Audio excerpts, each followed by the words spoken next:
This is El Salvador, a relatively small country in Central America dealing with some economic issues. As of early September 2021, El Salvador was all over the news as it became the first country to accept Bitcoin as legal tender. While the rest of the world tries to figure out how they're going to regulate cryptocurrencies, El Salvador's president has taken a big step in introducing Bitcoin as legal tender in the country. On today's CoinMarketCap episode, we're going to be looking at how El Salvador transitioned from its failed currency, the Salvadorian colon, to adopting the 12-year-old digital currency, Bitcoin. But first, my name is Trev, and here at CoinMarketCap, we love making videos about all things crypto, from crypto news to market moves, and to educational how-to videos just like the one you're watching right now. So if you want something more than just hype and to actually learn about crypto, then make sure to hit the subscribe button down below, as well as to turn on post notifications so you're not going to miss out on our next video. So let's first go over the monetary history of El Salvador.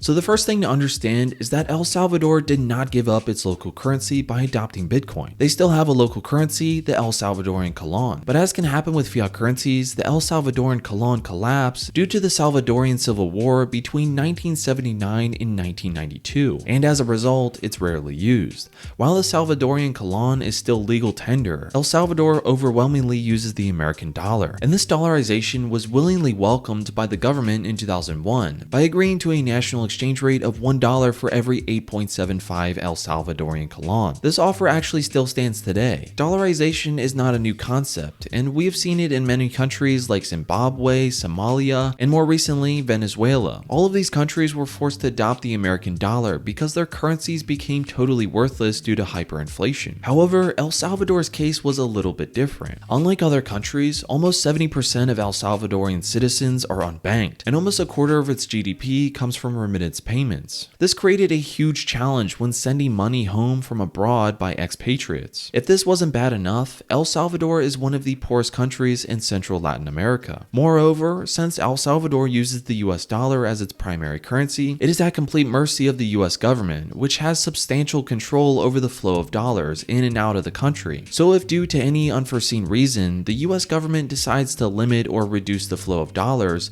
the economic impact of El Salvador would be massive. So to some, adopting Bitcoin as legal tender could be seen as a logical and smart move for the country. Now let's talk about El Salvador's Bitcoin adoption. So El Salvadorian's Bitcoin adoption begins with an anonymous Californian investor and Michael Peterson, a resident of El Zonte. Michael fell in love with El Zonte, a small community on the Pacific coast, 17 years ago when he visited it for surfing. The town grew on him, and he started supporting missionary groups and small projects through churches. In June 2019, the anonymous Californian investor approached Michael and pitched him the idea of building a small-scale economy running entirely on Bitcoin. This individual even offered to donate his millions of dollars in Bitcoin to help set up a small-scale economy on El Zonte. Michael, having a long-standing relationship with the community, helped him get locals to adopt the idea. At first, the rollout was slow, with residents being highly skeptical of Bitcoin. To boost up Bitcoin adoption, El Salvador's first Bitcoin ATM was set up in El Zonte in early 2020, but this had little to no effect. However, the experiment really took off when El Salvador's tourism industry struggled amid the COVID-19 pandemic. Peterson gave hundreds of local families about $35 in Bitcoin each month through an app created for small crypto transactions. Seeing the wide adoption, El Zonte stores also wanted in on the currency, so Peterson launched the Bitcoin Beach wallet in September 2019, and the town got a new nickname, the Bitcoin Beach. So that brings us to our next point, which is the Bitcoin Beach effect. Bitcoin Beach turned a lot of heads in the cryptocurrency space. It inspired several companies to develop their cryptocurrency solutions in the country. One of the top companies was Zap Solutions, which decided to deploy its Strike app in El Salvador in March of 2021. Strike app is a payment app that allows users to send funds anywhere in the world through the Bitcoin Lightning Network. Strike quickly became the most downloaded app in El Salvador. This was mainly because it charges pennies in remittance fees as compared to regular intermediaries. The initiative to bring Strike to El Salvador was fostered by El Salvador's president Nayib Bukele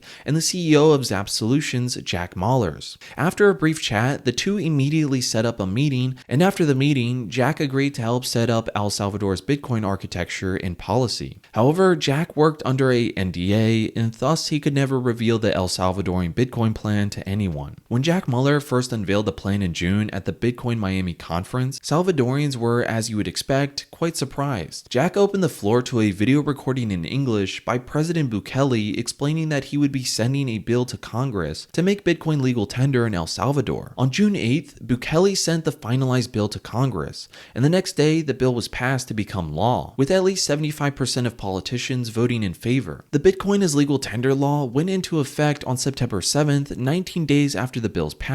The bill was launched with a state-sponsored Bitcoin wallet, Chivo Wallet, that gifted Salvadorians $30 worth of cryptocurrency. And despite the positive reception of Bitcoin in El Salvador, not everyone was on board with the adoption. First, the World Bank refused El Salvador's request for help on the country's transition to adopting Bitcoin as legal tender. It cited issues with Bitcoin's environmental impact and transparency as why it will not support El Salvador's move to adopt Bitcoin as an officially accepted currency. Then came the IMF, who warned that Bitcoin could be used for money laundering and terrorist funding. And many Salvadorians were also against the crypto initiatives, specifically protesting Bukele and Bitcoin.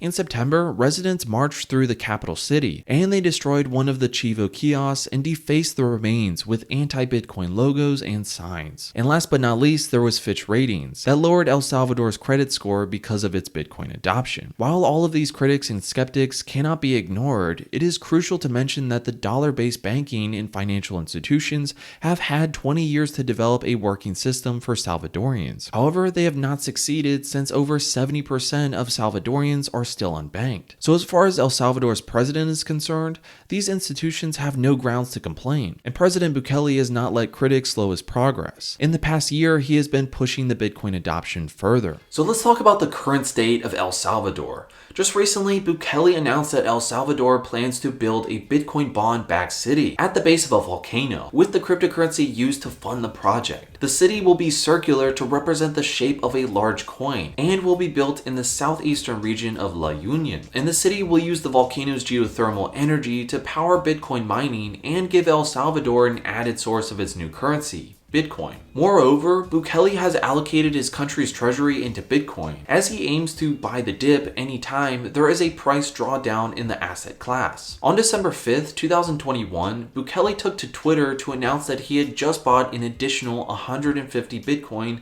during the dip that saw Bitcoin drop to around $42,800. And this was in addition to the 100 Bitcoin that the Latin American nation bought when Bitcoin's price fell below $60,000 in November. Many in the cryptocurrency community are now calling the president of El Salvador a chief executive officer or CEO, as he's managed his country like a CEO would a company. So let's talk about the bottom line.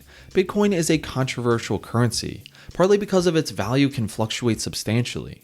It has risen and fallen dramatically over the past year. Still, the outlook leans more to the positive in El Salvador's case. Since the adoption of Bitcoin as legal tender, the Salvadorian government has been investing its gains in various infrastructure development projects. In mid-October, the president announced that the $4 million from the profits of their Bitcoin trust would be used to construct a new veterinary hospital in the capital, San Salvador. And in early November, Bukele announced that the surplus earned from the state's Bitcoin trust account would be used for constructing 20 new schools. El Salvador is currently at an experimental stage, and most governments and financial institutions are closely watching to see how things turn out. Did El Salvador make the right move by adopting Bitcoin as legal tender? Let us know in the comment section down below. I've been your host Trev, and if you have any questions, make sure to ask Alex in the description below. We'll see you soon.